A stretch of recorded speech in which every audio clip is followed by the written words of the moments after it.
Alrighty, ladies and gentlemen, thanks for joining us. Thanks for your patience. It's totally going to be worth it.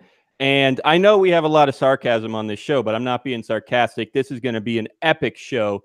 We have a special guest with us who I will introduce momentarily. But first, your regulars. I am Daniel Brown, and I'm here with Tim Baker. That is sarcasm.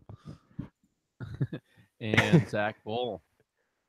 Alrighty, and Rob Viglione, the founder of, or a co-founder of ZenCash, which is a privacy coin, and we'll be getting into all kinds more details about what. Thanks for joining us, Rob. How's it going? No, it's my pleasure. Thank you very much. And I'll have to say, so the project that was formerly known as ZenCash as of yesterday. That's true. That's true. I was seeing that just now as I was scrolling around. And so what is it? Horizon? Is that correct? Horizon, correct. So Horizon spelled with the Z-E-N at the end. Perfect. Yeah, that is really cool.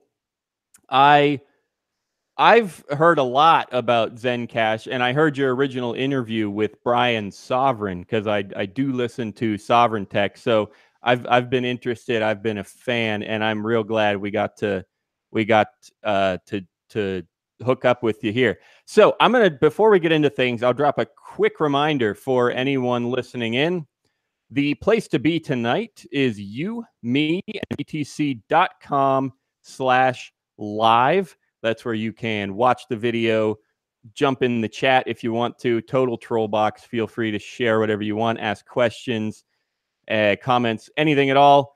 The video, the chat, got some show notes. I got several paragraphs here. I don't know why I wrote so much today, but we got show notes. We got links to ZenCash, which is now Horizon, and some of the stuff we might get to later in the show, which is all about free speech, again, which we covered last week, and Cody Wilson and 3D printing guns. It's going to be a blast. And then at the bottom is our poll. So that's you, me, and btc.com/live. Chat at the top, vote at the bottom. Also want to give a big shout out to our sponsor for this week. It's chronologic.network. They do time-related innovation on Ethereum, and it's some cool stuff. So we hope you'll check them out. They got stuff like the Ethereum alarm clock, debt smart contracts, all kinds of, they say temporal. I like to say time-related because I'm a low-level word person. So check them out at chronologic.network. All right, let's hear it, Rob. Tell us everything, just every little bit of detail that you could possibly think to tell us. I want to know who you are, what you do, why you do it, why you started doing it. All right, I'll simplify it. Just tell us, I'll start with ZenCash or Horizon. What is that? Right, yeah. So we started off as a privacy-oriented cryptocurrency last year. So the last year, we've been pushing hard for usability and making sure that the coin is technically sound, is network efficient, the network's big, and we have a lot of wallets, products, and easy ways for people to use it. Tons of exchange listings, dozens of them, integrations for point of sale, just everything you would want for a cryptocurrency. And that's why we were called ZenCash, right? A cash, a currency. But where we've been pivoting and where we're going is more on the platform domain. So we're building a dev platform that we'll use side chains. We'll have voting systems built into it. We'll have smart contracting and so forth. So we're going towards this big app ecosystem. So it started making less and less sense to be calling ourselves ZenCash if we're not going to be just a cryptocurrency. So that's where for the last few months, we had a special team internally, and we brought some big branding specialists on board and integrated with our team. And we've kind of pulled out of the community, pulled out of the stakeholders. What do they want? What do they see us as today? And what do they want to see us as tomorrow? And we took all this and came up with Horizon is our name. Our tagline, our tagline is bringing privacy to life. So really the concept here is we're focusing hard on privacy and just individual rights and kind of endowing people with really just individual ability to own their digital footprint, to communicate with each other, to use currency safely. So really, it's bringing privacy to life in a useful way for society. Awesome. So I'm definitely curious about all the different projects or apps that might end up on the platform, but I am also curious about the currency itself as a starting point. So what I would ask is, because I know we love privacy, of course. If anyone Right. out there doesn't know, we call ourselves Your Liberty and Bitcoin Podcast. And of course, if you love liberty, most people tend to also love privacy as well. So we've loved privacy coins forever on this show, but there's several of them, of course. You know, Dash, ZCash. I know you're kind of forked off of ZCash and Monero and everything. So starting with the currency, I'd want to know what is there anything that you do particularly different that can make you stand out? Sure. So, I mean, our thing isn't, well, first of all, we're not trying to compete as a currency, but we still do stand out in certain ways. So our heritage, like you said, was from Zcash. So we're based on zero knowledge cryptography. But what we did differently was we actually started protecting or encrypting network data as well. So we layered TLS into our protocol, which is kind of point-to-point encryption now. So not only we're using zero knowledge crypto for transactions, but now the nodes themselves are point-to-point encrypted, which is nice. So now metadata wouldn't be leaking over the network in that sense. So for us, we took privacy, what we thought, to a different level from other projects. So I think I should also ask here, just because it's fascinating and interesting. I want to say we might have asked one or two guests about this before, but it's been a while. This is episode 256 for anyone following along at home. I'm curious just about some high-level details about zero knowledge proofs in general. What does that mean? How are they even possible? I know not every one of us is a mathematician, but as best you can, I'd love to know what that even means and why it matters. Sure. So just fundamentally, zero knowledge, like the name suggests, is you don't convey any information about the transactions themselves to any party that would be outside of the transaction. So if you're just looking at the blockchain, you could see that a valid transaction occurred, which means that a double spend doesn't happen, but you have no idea who sent what to whom. So basically, the sender, the receiver, the amount, all encrypted. And the way that you do this is you separate out the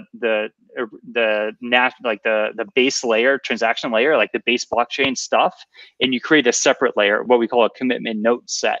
So basically, whenever you do a shielded transaction, is what we call it, to another person, and this is just shielded to shielded, you're basically kicking your UTXO, your unconfirmed transaction output, or your coins, up into this other kind of like cloud, this other like set of transactions, this note commitment set. And then it mixes basically with every single note that anyone's ever pumped into this set. And then basically when you want to spend it again, you kick it back into the original layer, into the normal blockchain layer. So when people look at the blockchain and they see some transaction kick out of the commitment set, they have no idea who put it in there in the first place and who's kicking it out. And they have no idea which UTXO it was that went in and which came out. So it's a really neat kind of mathematical construct that also has other properties mathematically that are very important for us. So we call it a homomorphic property for these things where, and we're actually leveraging homomorphic property, which means you can do mathematical functions or calculations on things without knowing what those things are. So basically, our application that we're doing is a voting system. So basically, we're going to use ZK Snark, zero knowledge crypto, for casting secret ballots. So you can cast secret ballots. No one can know who's casting the ballot, what they're voting on, but we can mathematically prove that when we add up the ballots themselves, they're valid. So it's really cool tech. That's incredible to me. I mean, like I said, I'm not a mathematician, so I love math though. I did okay in math in high school and college, but I never researched zero knowledge proofs enough to know exactly how they work, but I definitely believe it's possible, and I definitely believe it's fascinating. I know one of the biggest things, one of the biggest times I realized what it not how it was working, but like what was happening is when I did dabble in Monero for a little bit. And one of the key things you notice is if you go to a block explorer for Monero, which is the same idea, zero knowledge proofs, you can't see the amounts. Like you can't, even if you look up your own transaction, you're not going to get much of anything out of it unless you're looking in your own wallet, which does have the information it needs. and we'll show you the amounts and everything. So that I think is pretty cool, because as it's a big misconception, and this comes up all the time. People make, memes or tweets or whatever, just saying, hey, just a reminder, Bitcoin is not as private as some people say it is. It's just, and we've said it early on the days of this show. We thought, we probably use the word anonymous, and that's not quite the right word and everything. So it's a big misconception. And I guess I'll let you take that a bit farther. What are the risks with the original Bitcoin? What is the risk with the blockchain, or the block explorer, where people can see all the transactions and the amounts? What's the risk there? Yeah, so the risk comes back to Bitcoin doing what it's supposed to do very well, which is basically keep a public ledger of everything that's ever happened. That's the whole point of Bitcoin. Now, the reason why people started calling it anonymous, kind of erroneously at first, or maybe functionally it was sort of anonymous, but it was really pseudonymous, which, instead of your name and saying, hey, Rob's sending Dan some money, we just say this kind of string is sending this other string and address some funds.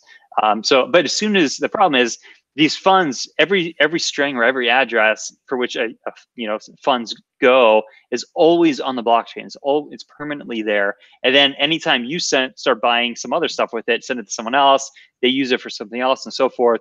The entire chain is linked together. So you can see, and it kind of sucks is, you may not even realize it, but you may be getting some Bitcoin for which the UTXO passed through ISIS's hands at one point, right? Yeah. And that would suck, right? Now all of a sudden you have the FBI kind of tracking this chain, this linked chain, and you happen to be on it through no fault of your own. You had no idea. But this is the problem now, is really, and as soon as you can identify a single address with a human being, now all of a sudden you can kind of back out the entire chain of events that it went through. So that's why it's not really anonymous, and there's some danger there if you are using Bitcoin for activities that you want to remain private. And it doesn't even have to be anything illegal. It could just be something where maybe your neighbors hate guns, but you want to go out and buy a gun, and you just don't want this public information, right? Or maybe there's a million scenarios that we can construct for which you have a legitimate right to privacy. Bitcoin's not your answer for that. I mean, it's better than a bank account, but it's not your answer. And the thing that fascinates me about all these privacy coins is you're a little quiet, just so you know, Zach.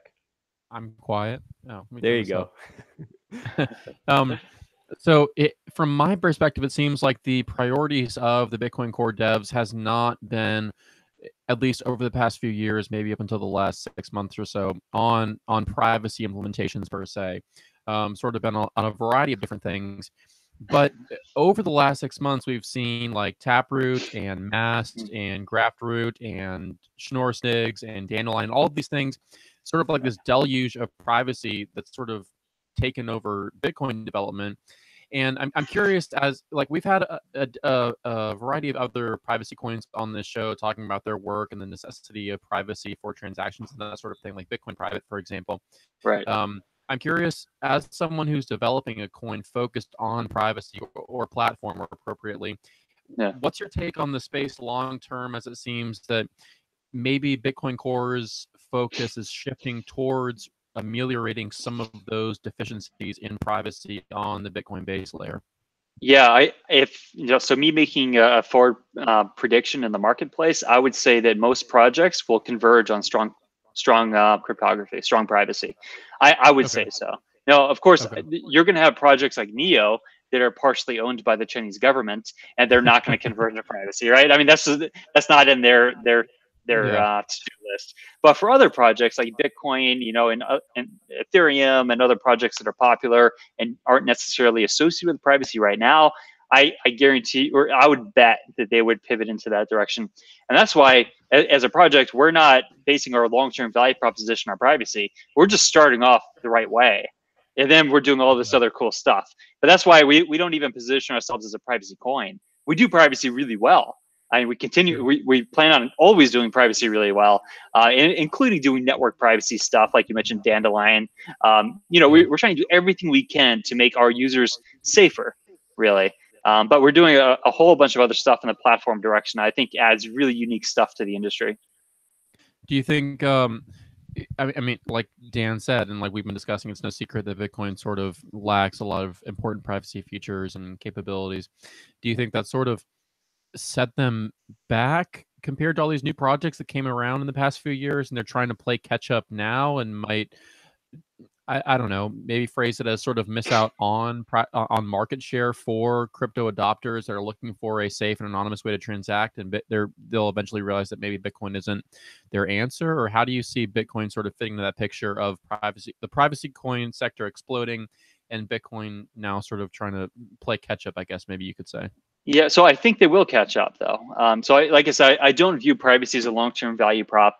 The one really good thing about this is we have the most competitive market in the world, which is a really good thing for society, because you're going to see a massive amount of experimentation. So even the Bitcoin core devs, this is why the idea of Bitcoin maximalism made zero sense to me. Was why would we only want one group to do only one set of things, like kind of sequentially at a time? It makes no sense. We should want dozens or hundreds of groups doing different things, or as much as they can, even the same thing, but like a dozen permutations on the same thing. Like in the privacy domain, we're doing a dozen different permutations on privacy technology. Why would we want to wait on one project to kind of cycle through or pick one of these things and just kind of push on that? I think what we want as a society is as much competition and experimentation as we can. And I think that's what we got now. Bitcoin could only focus on n number of things at a time, and even within each of these dimensions, they could choose a particular path. So maybe their path in privacy is, maybe they end up going down zero knowledge, or maybe they end up going down crypto note, or maybe they end up going down something unique. But they're choosing one dimension here, or one path along a dimension. I think we want to see dozens of paths along hundreds of dimensions. You've basically stolen the only thing I could contribute to this discussion, was that was a good idea. Just to jump in, this is going to change things around a little bit, because I was trying to read through this stuff. Just listening to you guys most of the time is a little bit much for me. But I did I don't want to jump in front of it. Daniel was going to bring it up. But your solution for 51% attack, you didn't talk about that, correct? Right? Not yet. I can talk Daniel, about that. Did you have anything else you wanted to him go through? Or no, do it. Go for it. Okay. Yeah, just explain. I read it. I think I understood it more than I thought I would, I think. But you tell me if I'm wrong or not. Yeah, we try to, there's no reason for unnecessary complexity. The bottom line is that the longest chain rule from Nakamoto consensus, which is what Bitcoin runs on, is exploitable. Right, and it's exploitable in the sense that a malicious miner can now kind of privately mine a sequence of blocks, and inject whatever they want into these privately mined blocks, and then inject the entire sequence into the blockchain all at once. And this is the problem, and this is how 51% attacks happen. It's not rocket science to fix it. Our solution is fairly innovative in that we penalize delayed block reporting based on the tip of the chain. So if you're going to go ahead and mine like 20 blocks in private, or in our case, a malicious miner mined 36 blocks in private and injected them all at once, we're going to penalize you for all of the blocks that were delayed, which means that chain that you just submitted is never going to be accepted as truth on the network. So it's a very elegant solution. We actually have it on our testnet already. We only told people that it was on testnet. We have our Zen Blockchain Foundation nodes running the new software already on testnet. We're going to release the code publicly so that now the public can also join on testnet next week. So it's really exciting in that if this works, and there's some risk to it, but if it works, this could solve the problem for the entire industry, which I think is really important, because it's just silly. Like 10 years into the stuff, and we're still worrying about like 51% attacks. We didn't take it seriously enough up front, because really, like, we had so many things that we were working on. And by the time, I don't know if you guys remember, there was a kind of a crazy blog post or article that came out that showed the cost of 51% hijacking all these different chains. And even for Bitcoin, it's like $500,000. For us, it was like $30,000 or something like that. This is insane. So we have to fix it, and that's what our solution is all about. Okay, I think I got all that when I was reading. The only part where I was getting confused was you also make the mention of if you have like a certain section of the world or something that gets somehow cut off from the message, say the government takes down the internet or something happens that they're kind of cut off, what then allows them to come back in easily? Yeah, thank you. So this is the risk. This is the big risk, is network segregation or network partition.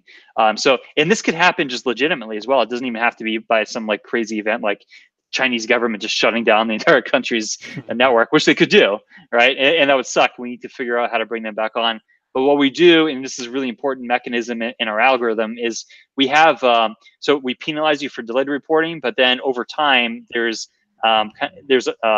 actually it's a -1. So it's like every block is honestly mined since gets kind of like a decrement to the penalty. So if you have the network partitioned and you have two different legitimate partitions, the moment they come back together, one might be recognized as a penalty, or maybe each one would have a penalty on them, and then you would have like legitimate miners mining, one of these two chains, and each block that gets mined subsequently will decrement the penalty function on there. So at some point you have full convergence again. So we do include a path for full convergence. And we also include, like a very pragmatic thing is you could, because we're dealing with global networks here, and we're dealing with, in our case, like we have 18,000 registered nodes in our network, which is huge, for the industry, the #1 in the industry, and we plan on being much bigger. Is if we have, it's hard to send every block. Like say you're a miner, you discover a block, you have to transmit it to the entire world, and there's nothing you could do about the speed of light. So you're going to have maybe at worst like 1 or 2 seconds of latency. And it's possible that another miner could solve a block in that 1 or 2 seconds. It happens all the time. This is where you get potentially orphan blocks. So what we do is we don't even start the penalty mechanism until we're like 4 or more blocks into it. So there's no way that any legitimate miner would ever suffer like a penalty for trying to honestly participate in the network. It's only for those that are very clearly trying to like commit fraud and attack the network. I like it. It's definitely an interesting idea. We'll see how it goes. That's how a lot of crypto is. People come up with all kinds of ideas, right, and got to see what happens. Right, exactly. Even for us, we're being really cautious. That's why we've been testing it on our public testnet without telling people we've been testing it, and everything's looking really good. So we tested it on our private dev net. We're testing it now privately on our public testnet, and next week we're going to be testing it publicly on our public testnet for a while. Right. Yeah, we don't even have a release date yet, because it's a change to something that's been operating really well for 10 years. So we don't want to be too, have too much hubris here and just rush into something that causes problems. We want to make sure it's really vetted and validated. Yeah, definitely a good call. I'm curious, going back to something Dan mentioned, sort of related to the pivot from ZenCash to Horizon. Mm-hmm. What were some of the, if there were any, I guess, ideas for applications being built off of the platform that you're developing, and sort of the brand pivot and that sort of thing that catalyzed the shift from ZenCash to Horizon? And how do you see this project developing like 1, 2, 3, 5 years into the future with yeah, that's a great question. So we already started work on some of our own apps. So we hesitate to call ourselves a platform right now, although we do have some applications already. So we have a messaging protocol that we built. So the ability for people to be able to communicate with each other privately, I think, is a really important thing for society. So we built a really, really, kind of kick-ass messaging protocol that uses ZK snarks to send messages very privately between people that no one could even see what you're sending or who you're talking to. I think that's really important and cool. Another thing that we realized is we have a massive node network. So like I said, about 18,000 plus nodes right now. Now we realize we have all these machines. Let's start doing something with the machines that's productive. So what we're thinking is an app that will be, we call it Zen Grid, which will be actually renting. So it'd be like computation for rent. So sort of like an Amazon service where if you're a university or you're some other company that has a massive amount of computation to do, you can rent our network. And so you pay fees into the network. The fees are then distributed to the node operator. So it's another like nice income generating activity for people that are already running machines to now just start harvesting the machines a little bit more productively. But then going beyond that, we have a whole bunch of other stuff that we have in the works. Anything from like decentralized exchange on our side chains, from running price stable coins. So we want to, like, we're building like a virtual nation in a way, or a virtual economy. So part of this economy has to be like we want a Zen dollar, for instance, some price stable assets, so that if you want to diversify your exchange rate exposure, or say you're a merchant and say you want to accept cryptocurrency, well, you may not want to take Zen because Zen's massively volatile because it's just part of this crypto market, which is crazy. But we could create synthetic instruments that are based on Zen, that use Zen as collateral and maybe other collateral and hybrid, and are pegged to the dollar, something maybe hopefully more stable than Tether, or Tether's stable, I should say, in price. But yeah. But you know what I'm saying? There's a lot of things that we want to do here. We have other companies in the healthcare domain that want to work with us, real estate, gaming companies that are looking at kind of 3D asset marketplaces. So there's a lot of really cool, interesting projects. But we're being conservative with announcing these things because we don't want to be like shilling the coin or anything like, hey, look at all this amazing stuff we're going to do. We don't announce things until we actually have a project scoped out with requirements, a team assigned to it, and resources assigned, so that we could say definitively we're working on this thing and we're going to have it done. That's pretty rare in this space. That's awesome. The number of nodes you mentioned those is fascinating, I guess, because the Bitcoin nodes at earn.com, which I guess is a node map for the Bitcoin network that most people rely on, barely it's not even over 10,000 nodes that like around the world that are running. I guess these are full nodes, so it's not necessarily incorporating SPV like that.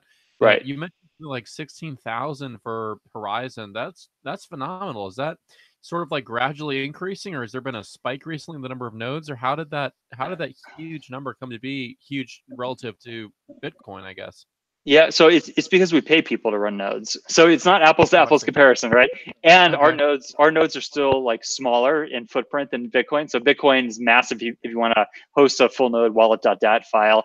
Ours is smaller because we've only been around for less than 2 years.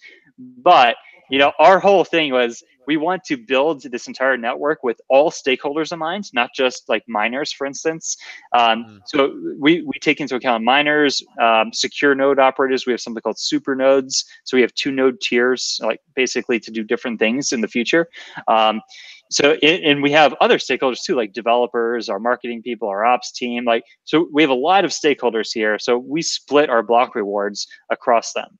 And the way we do it is we have 70% of block reward goes to miners because miners are really important to our ecosystem to run the infrastructure. We give 10% of the mining reward to secure node operators, and it's stake based. So basically you have to have 42 Zen to stake and then actually meet our hardware requirements. So we test you. And then we have something called super nodes that receive 10% of the block reward, which requires 500 Zen stake and higher hardware requirements. And then we have a treasury fund, which basically is like our budget to pay for our team, pay for partnerships, integrations, different R&D proposals, and so forth. Hey, so I'm curious just about you. I mean, your background, Rob Viglione. What brought you into the crypto space and then into Zen? Tell me about yourself. Well, I can say I came in for ideological reasons. I'm a libertarian anarchist, so the whole cypherpunk movement just really resonated with me. I'm gonna cut him off. No, I'm kidding. No anarchists on here. Get off. So this to me, the idea of separating money from state was just this was something like a dream come true. So I had to be part of the movement and had to be part of Bitcoin. And then my background, I'm a physicist, mathematician. So I tackled this stuff as a scientist. I actually then went back for my PhD in financial economics. So it's kind of like scientist meets like economist, which I think is really good for creating a stable, sustainable, cryptocurrency ecosystem, because we've got the tech side. And I think what we do well is we blend the science with the engineering, and they are 2 very distinct skill sets.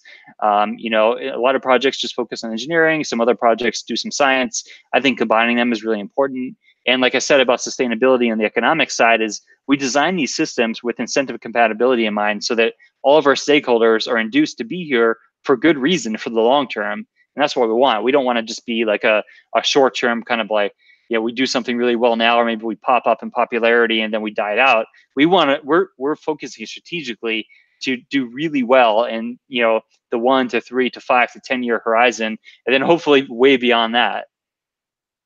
That's So. awesome. Yeah, well, I look forward to all that. I'll definitely be keeping track, and yeah, I definitely appreciate the Liberty background. I've said a lot of times on this show how it was a little backwards. At least it's a little different now that Bitcoin's been around a while. There have been tons of people who got into Bitcoin and that don't know anything about the ideology behind it. But when we were first starting this show, I remember telling people how a lot of people got into Bitcoin because of Liberty. Yep. For me, it was the other way around. I knew nothing about Liberty until we started doing this show. I didn't know anything about anarchy, and actually, on like some of the first like 10 episodes, Tim was just schooling me on Liberty and anarchy. I forgot about that. Yeah, because I always think that it was you, me, and John. But yeah, I forget. Like me and John talked about that stuff a lot and just babbled. So then I was like, Daniel, I can talk for an hour about it. What you want? What the fuck are they called? What are the businesses after everything goes away? They're just supposed to solve yeah. I'm trying to think of like Molyneux's phrase for them. But yeah, I was just like going through all the different, just listening to too many podcasts and everything. Yeah. Well, I'm glad for it. I'm glad Bitcoin led me to understand freedom a lot better, and I'm glad you do too. So yeah. hey, we got a few things we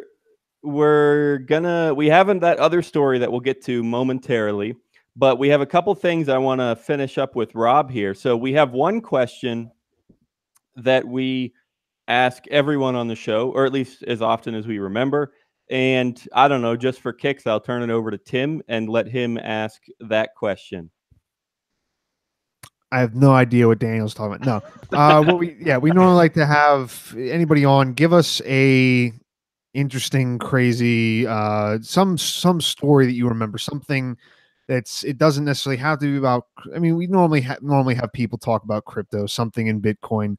If you have something really good outside of that too, you can give that to us. But just like normally, specifically in crypto, someone you met, someone you hated you on Twitter. When you got scammed, if you scammed somebody, tell us how to scam people. Just anything like that. Yeah, just a completely random, interesting personal story. Okay. I will tell you the most random, crazy story I think that this entire industry has ever heard of. Is one of our our lead engineer when we first launched. He recently, I think maybe a couple months ago, it was in the news. If you guys heard of or remember a National Guardsman that ended up stealing an APC, an armored personnel carrier, and going on the high-speed chase through Richmond, Virginia, like through the city. Holy shit. That's our original lead engineer. Okay. I wasn't following. So I can say he left the project under very adverse circumstances. So he was no friend of the project. So it did not surprise me to see this crazy, insane incident happen. So I think when we finally make a movie about this stuff one day, that'll have to be part of it. It starts off with the chase in the tank. That is funny. I did not hear that story, but that is pretty funny, and that's exactly the kind of random thing we look for with that question. Yeah, I hope it tops the list, guys. So far, I think, yeah. So before we do move on, I will also ask for a reminder of where people should be keeping up with Horizon or ZenCash. Any websites, Twitter handles, or blogs, whatever, anywhere they should be keeping up. Go for it. For sure. So the big info repository is our website. So go to horizon.global. So that's HORIZEN.global. And then, of course, a lot of our community discussions happen on Discord because Discord is massively scalable. So we outgrew Slack a long time ago. So come to our Discord channel. You'll find all that information on the website. And then, of course, for those that prefer Telegram and prefer, Reddit, Bitcoin Talk. So we're on all those channels as well. Awesome. All right. So keep up with that. Cool. I also know if it's easier for anyone to remember, I know zencash.com goes to the same place. So that works too. Definitely. So yeah, like I said earlier, we're going to talk about Cody Wilson some. Are you hoping to stick around for a few more minutes, Rob? So I'm a huge fan. I'll stick around for that.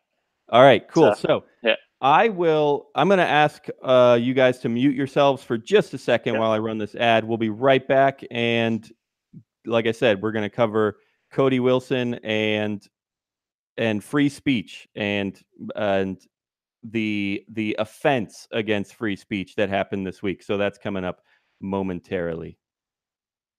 Hey guys, today's show is brought to you by Chronologic.network. Chronologic is an Ethereum-based project that aims to solve time-related problems on the blockchain. Through Chronologic's 3 core products, the Ethereum alarm clock, debt smart contracts, and the day token minting mechanism, they solve the problems of payment scheduling, crypto loan time constraints, and unstable token launches. Find out more at Chronologic.network. Alrighty, thanks for bearing with us. So, Tim or Zach, I don't know, how much did you guys keep up with this? You know what's going on? We've mentioned Cody Wilson, yeah, like 3 or 4 times lately. Yeah. But did either of you check out the more recent news? You mean specifically about Yeah, No, I called it odd because for some reason I'm not exactly I know why, I guess.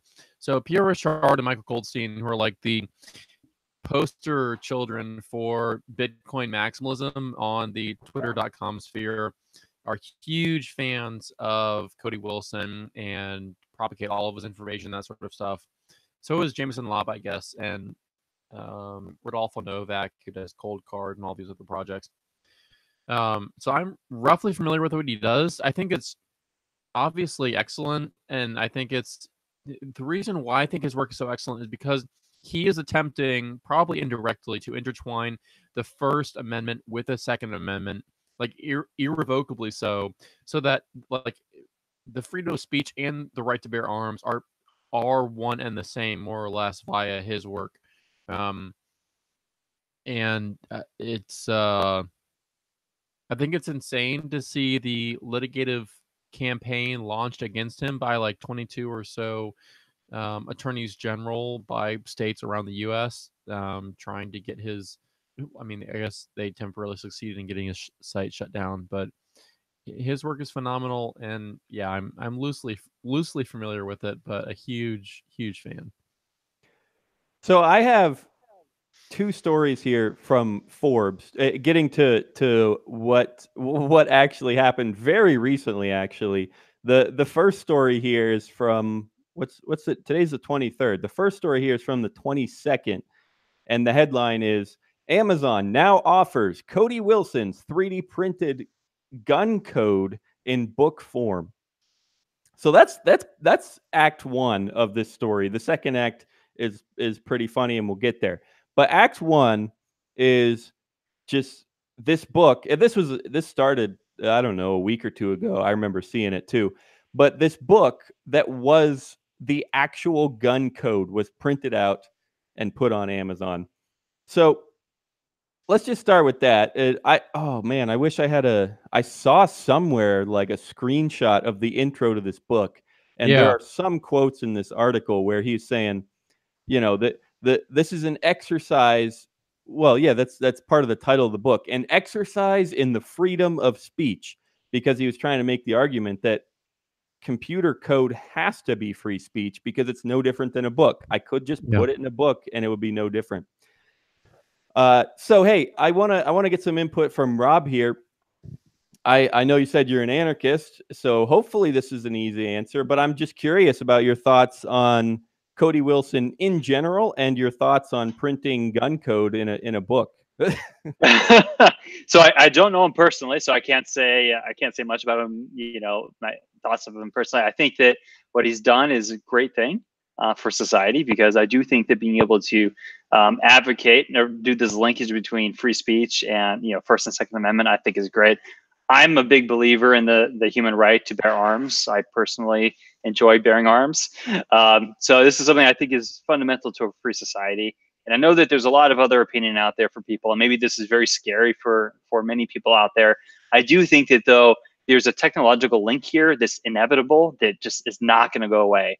The fact that we're going to be able to 3D print basically any material thing that we want at some point in time. And as soon as we link, physical matter with code, there's no way that it's a one-directional process. You can't go back and just say this stuff's not going to be possible because it's already here, right? So it's not going away. So. Yeah, that's what the court case is still like ongoing. Like they've put a stay on it a couple times or something. So they're still trying not to let Cody Wilson distribute this information. But it's already, like you said, you can't put it back. It's already out there. It's already on torrent sites. It's already on Amazon in a book. Like it's already there. You can't go the other direction once this happened. So and the crazy thing is, I'm not an engineer at all. I was going to say engineer per se, but an engineer at all. And people think you can just grab a copy of his code or order a book on Amazon or something and create a gun and then go fold it out of school or something. You don't understand, Zach. You can't. You don't understand. This is meant specifically for murder, Zach. With paper, you're going to make the paper bullets. I hate you. Well, I understand that argument, Zach. The problem is I don't think that's really relevant. Like, I think eventually you will be able to print frickin' tanks or something. I don't know. And yeah, I think grandma will be able to do it. And I don't care. I think she should. I think you should be able to, but it's no more comprehensible. My point is it's no more comprehensible by the common man. The common man possibly including some sort of disadvantaged, angered teenage potential school shooter than the Bitcoin Core source code is if you just log on to GitHub and scroll through the source code. Like, it's not something that just anyone can read and understand. Well, yeah, that's true. Say, that's true. Oh, sure. This is how I'm going to exploit this information for this evil end or something. It takes a high level of technical literacy to understand what you can do with this information. It's not like some sort of time bomb, I guess. It's going to explode into all these school shootings. I don't think that they're going to go to the trouble of getting a 3D printer to do a school shooting when they can just take it from their non-existent parents anyway. Their parents that just don't care. Here's a shotgun, do whatever. Like, this isn't where we're having issues. And the same thing, like, reading through the article, they even make me saying like it's a murder gun. Their argument like for why it's bad is that this is an assassination weapon. It's not covered under these things, and it's like okay, like so I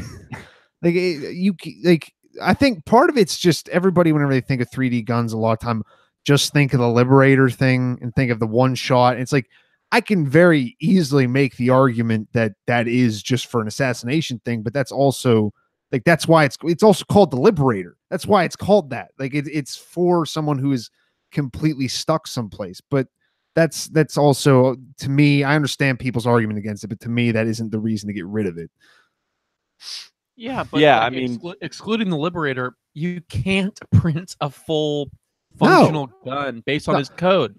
Like there are parts to the gun that need to be I'm not sure the technical term, basically in metal, that you cannot print via a 3D printer. It's ludicrous to prohibit his code from being circulated just because someone's going to take it and shoot up a school. Like, there are so many missing links from reading his code to shooting up a school.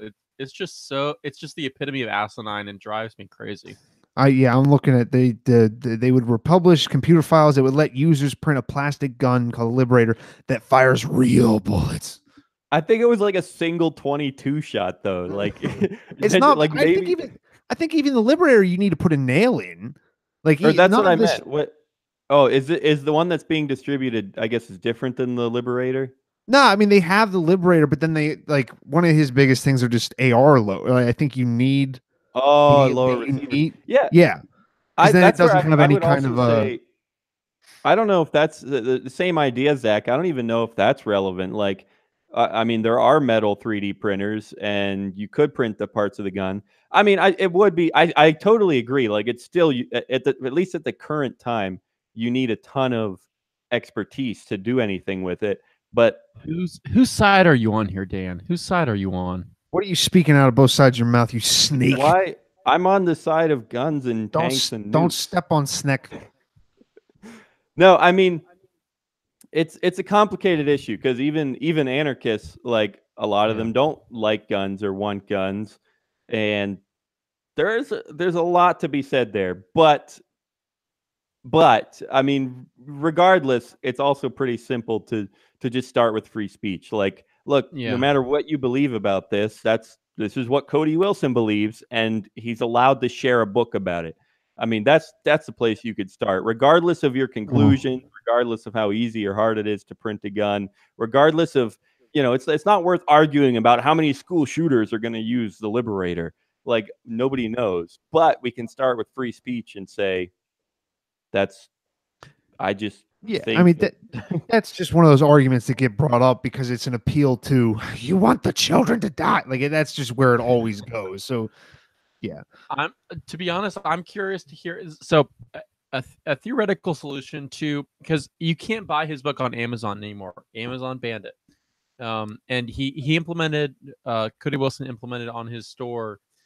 I can't remember his URL offhand, but he probably implemented defensedistributed.com, probably. Yeah, it's like that URL got shut down to my knowledge, so he implemented on something else. Just but Google he it. used BTC or no, server pay, like Square, and he may have used PayPal briefly, but all those payment servers shut him down, so he used BTC Pay as a stop put for now. And one solution, which ties into an opinion I want to hear from Robert, is incorporating this data into blocks on the Bitcoin blockchain or other blockchains that is irrevocably, permanently, for all time in the future, set into a chain, the data he's trying to distribute as free speech. Is that something that Horizon can contribute to? Could he per se incorporate the code for the Liberator into the Horizon blockchain via one of the 16 or 18,000 nodes? That number blows my mind. 1,000 nodes that you have running right now. Is that like a realistic scenario? Yeah, so and not even just for him, but really like one big thing for us is to be able to provide a secure document publishing service for people that's just censorship resistant. That's the whole point of it. We're trying to build a censorship resistant ecosystem here in general. That's why we're decentralizing everything, and of course the ability to be able to store information like that is also there. We have it right now. If you could compress that into 80 bytes, you could do it right now. Probably not, but we are with sidechains creating this distributed file storage system, so that would be part of it. That's awesome. Yeah. So speaking of censorship, Zach sort of spilled the beans to Act 2, but that was Act 2, where this is from just today on Forbes. The headline says, Amazon removes free speech exercise featuring 3D printed gun code book. So yeah, that is Act 2, if you didn't guess. And yeah, I mean, it's the same thing. It's free speech. That's the argument. That's the exercise that the author or the publisher of the book, whatever, was trying to get across is look, we all know, without a doubt, without question from history, we all know that banning books is at the very least, it's a bad sign. like no matter how bad the books are, it's usually considered a bad sign when they get banned. I'd say it's definitely correlated to bad times to come. If you have to forecast. Yeah, exactly. So yeah, I mean, I'll also say, like last week, we had some fun joking about free speech and how, man, it's Amazon. They're a private company. A lot of people would nitpick at that and say, well, they should, they're in bed with the government, and that's fine. I'll agree with a lot of that stuff. I don't like Amazon in general, but it's worth mentioning that, like, okay, at least the government didn't do it, I guess. So what? I'm saying, what do you mean, what? Am I mean, what? As in, now he's getting angry. Between Google, Amazon, and Microsoft, the revolving door between those private companies and the government is. No, yeah, there's I'll so totally much agree. Lube on that door chain. That revolving door never ends. No, I agree with that. The beauty of this information is that I wish I should have pulled up the handles to these Twitter accounts before we started this show, but there are at least three Twitter accounts that have copied the information from Defense Distributed's previous URL and propagated it on different URLs privately on privately owned servers. And like you said, similar to, I don't know, any type of technology, nuclear power, for example, the information is out there. You cannot stop it from propagating. And now that it's out there, you sort of just have to deal with it. Like the Bitcoin blockchain, for example, cryptocurrency, the ability to create a privately decentralized transactable cryptocurrency is out there, and there's nothing you can do to stop it.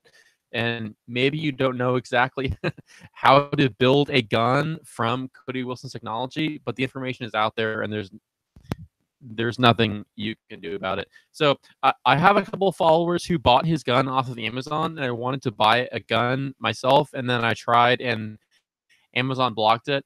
But I have zero doubt that Cody Wilson is going to allow that book to be resold on his site via BTC server or whatever Bitcoin merchant app he's using right now, and you can't stop it. It's a extremely asymmetric fight that you're going to lose. So just I totally agree, and I'm glad. I would love to see Amazon lose a fight. And you're right; they are in bed with the government. I just think it's worth mentioning that, say you had a book club down the road, neighborhood book club or whatever. They're allowed to say, "Nah, I don't really like that book. We're not going to read that here." Like, I just think that's worth reminding people that people are allowed to censor things from their own homes or their own get-togethers or whatever. I know it's different with Amazon, and that's a whole discussion that we don't have time to get into. I just thought it's worth reminding people about that. So, sure, yeah. Guys, we are past the 7 o'clock mark, my time, 10 o'clock Eastern. So we are about ready to wrap it up here. The only bit that we have to do now is advice of the week. So I'll share for Rob, since he's new here, at the end of every show. Similar to our previous question, it's kind of anything goes here. We do advice of the week. It could be crypto related. It could be anything related. It could be liberty related. It could be related to what we talked about today. It could be not related to what we talked about today. So that's what we're going to do here, and you're welcome to join in if you come up with anything. Rob, this is never really planned until now, so this is where we suddenly are like, oh crap, what's my advice of the week? So yeah, could be privacy related, could be free speech related, could be gun related. Oh, which reminds me, that's my advice. I think that people should learn how to learn this stuff. Yeah, just learn this stuff. Learn how to print out guns, because why not? I think it's worth knowing and understanding. Why not? And on a related note, more advice is learn how to print out tanks, because it's coming and you can get in on the ground floor. Tank printing is only a few decades away. So learn that too. That's my advice of the week. It's hot. It's real hot right now. Yeah, it's going to be anyway. So get in. All right, Rob, Tim, Zach, anyone got advice for us before we close out? Zach looked eager. I'll just put it on. No, okay, Rob, go. Sure. I wasn't sure which direction to take this. Either, we could go down the gun route, and I could tell you should always have, a few spare magazines ready to go. Probably, if they're spring loaded, you probably want to keep at least one round out so that you don't wear down the spring. The other privacy related one is, I would say, guys, check out PGP. If you don't want Google reading all of your emails, you could PGP encrypt them. Yeah. Hey, I'll try to make this quick. But yeah, in this one story, one of these from Forbes, they mention how PGP was originally in the 90s. It was considered a munition. Yes. And this exact same kind of book was banned in the exact same way, because PGP was considered a weapon, which blows me away. I think it's obscene and hilarious and sad and exciting all at the same time. But also now, at this time, that book is sold on Amazon as well. That physical book with the PGP code in it is sold for like $3,000 is what the price is on Amazon because it's a collector's item. But yeah, really good point. Look into PGP and know that it's free speech in the exact same way. So good, really, yeah, good point. Good concept. Awesome. Tim or Zach, got anything for us? We gave you like a solid 10 minutes to think there. So That was not 10 minutes. all right. Yeah, my advice of the week is basically if you're not a champion of privacy technology writ large or privacy more specific to cryptocurrencies or something like that, you should be.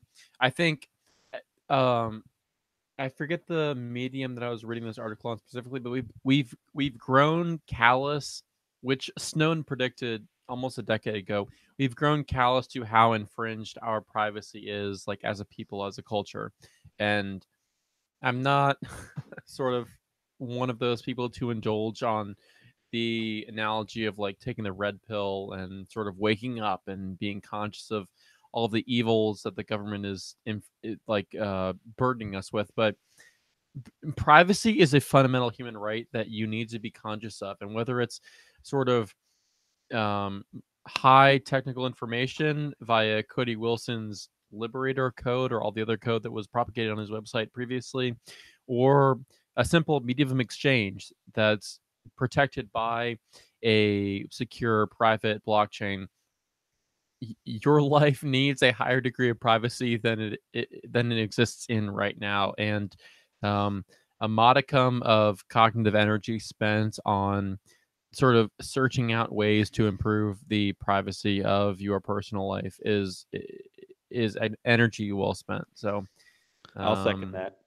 Be more private. That's my advice of the week. Be more private. Yeah. Privacy is not bad. You can have nothing to hide and have every reason in the world to be private because it is an inherent human right that sort of runs parallel with our existence as a species, and you should amplify it as much as possible. So that's my advice. I'll second that, and then also say that besides having anything to hide or whatever it is, like whatever, like privacy, most of us should not have our lives broadcasted to everybody. Or like I would not be able to go outside. What do you have to hide, Tim? What did you do? I have plenty. Like not even name like one thing. I don't want to name one thing on this podcast. What, are you a criminal? No. It sounds like it to me. You won't even tell us what you had. This podcast is like Rage Against the Machine, Guerrilla Radio. We're all going down for this. No, I don't know. Advice for this time. Yeah, I mean, everybody takes the. God damn it! I don't like privacy was the only thing I was thinking of. Both everybody's like, oh yeah, that. Research. I'm just trying to stall for time. To research more stuff. Just look into stuff. Privacy. We all went before you. We did give you like almost 10 minutes. Yeah. What am I supposed to come up with? This, I don't have any good advice to give. It's always the same thing. I told you it doesn't even have to have anything to do with the show. You could just tell people like. All right, here. Yeah. No good advice. Yeah, never. I mean, we spent an entire episode, like 2 episodes again, just making fun of my dumb voice. So you guys act like no. Okay. This actually does have something to tie in here. Like, Rob, you're doing stuff. If we're all trying to do stuff, we're doing the show, we're trying to do other stuff in our lives. Try to have people around you. Now, this doesn't include a man that steals an APC. That's not always the best choice. But have people in your life that'll help you get something done. Have people that, whether it's through them actively encouraging you or just them shaming you to improve something, improve whatever you do, try to surround yourself. I think that's like going with being private. A lot of people, we don't have like encouraging friends around us a lot of time. We have a bunch of people online. We have a bunch of people on Twitter that were like, oh, I agree with you. But if you can surround yourself physically with people that agree with you, that'll push you towards things, that's better. That's going to help you a lot. If you can figure out where you like, what direction you want to go, surround yourself with other people that are doing that, other people that want to do that, other people that want to help you. And I think your life will get way better. I approve of that advice only because it means that Tim approves of my shaming him, because I will shame him all day long and tell him to do things different and get his audio together or whatnot. And apparently he approves. So good. Guys, it's been a blast. Thanks, everyone out there, for watching or listening or whatever you do to this podcast. I don't really need to know. I've been Daniel Brown. I've been here with Tim and Zach and our amazing special guest from Horizon, Rob. Thanks for joining us today. It's been a blast. Awesome. Thank you very much, guys, for having me. This is a lot of fun. Thank you, Rob. Blast, Rob. We love privacy coins on this show. It's honestly been super fun having you on. Thanks so much for coming on. Yeah, awesome. Thanks. Definitely agree. And guys, we're gonna split until next week, 9 to 10 p.m. Eastern, as we are every week. But don't forget, we have a total of 4 shows on our network now, and they are not all crypto related. So check those out. Everything is at btc.com. Peace out, guys. We love you. Come back sometime. Yeah. Bye. Bye, guys.